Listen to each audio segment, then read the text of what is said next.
For more than 20 years now, Romania has been a steadfast and valued ally.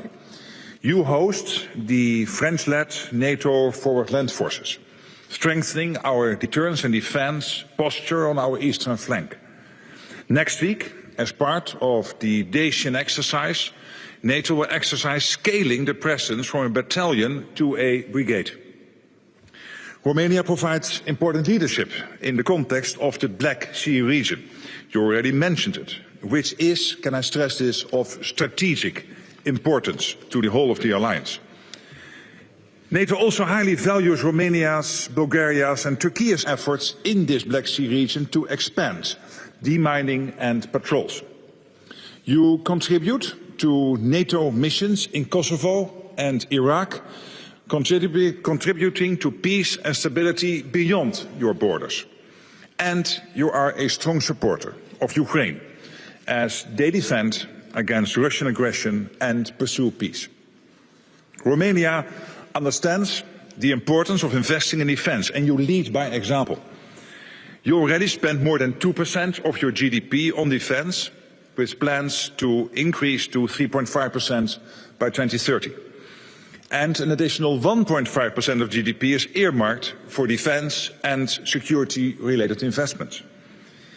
In all these, NATO and the defence industry are working hand in hand to accelerate innovation, procurement and production. We are working together to scale up production while driving down cost, to speed up innovation and adaptation, and stay ahead of the curve, because our adversaries will continue to test us. We cannot be found wanting. We have vital work to do together. Ceea ce s-a întâmplat cu retragerea a sute de militari de pe teritoriul țării noastre a fost privit cu îngrijorare și unii au considerat chiar că este o invitație pentru Rusia. De aceea aș vrea să vă întreb cum a văzut NATO această schimbare și ați vorbit puțin mai devreme despre capacitățile militare care vor fi aduse. Aș vrea să știu dacă până în momentul de față au fost state care s-au oferit pentru a suplini această retragere a unor americani de pe teritoriul României. Well, let me first say that adjustments to U.S. force posture are not unusual.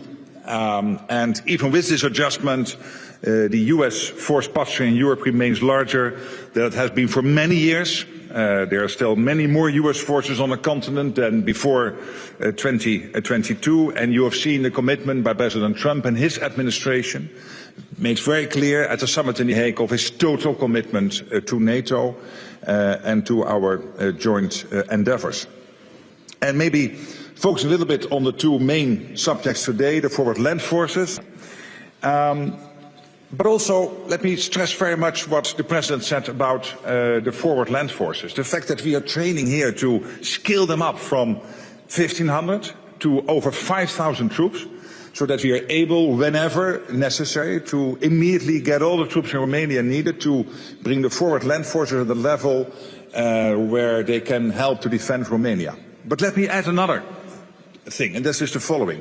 Yes, we have Eastern Sentry. Fantastic, great, we need it because it defends the whole eastern flank, again, from the high north up to and including the Black Sea and beyond. And yes, we have the forward land forces in 8 countries now, including Romania, because it helps us with many countries participating to defend all the countries on the eastern flank.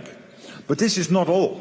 Of course, you have your own proud Romanian armed forces to defend Romania. But if an attack would take place from whoever, be it the Russians or whoever would attack NATO or would attack Romania particularly, it is not only Eastern Sentry which will help you. It is not only the forward land forces which will help you, it is then the whole of NATO which will come to the rescue with its fleet of F-35s, its full naval capacity and its full land forces capacity. This is how NATO works. And not only in theory, but because we have all the plans in place to make sure that we defend every inch of Allied territory. And I really want to stress this, because otherwise there is this feeling we have all these abbreviations and activities. We need them on a day-to-day basis. We can scale them up wherever necessary. We can bring more capabilities where needed. But in the end, if this country would be under attack, it is 31 other nations coming to the rescue of Romania. This is how NATO works. And I think this makes us unbeatable, absolutely unbeatable. And that is why I believe that nobody will ever try. Have any other allies already committed to replace these troops with their own? Thank you. Well, again, this happens all the time. I really think we are making a little bit too much out of this. So the US has a big presence in Europe, and that presence is there. And within that presence, they are always looking how can they make best use of their resources they have in Europe, within, of course, helping NATO to defend every inch of NATO territory.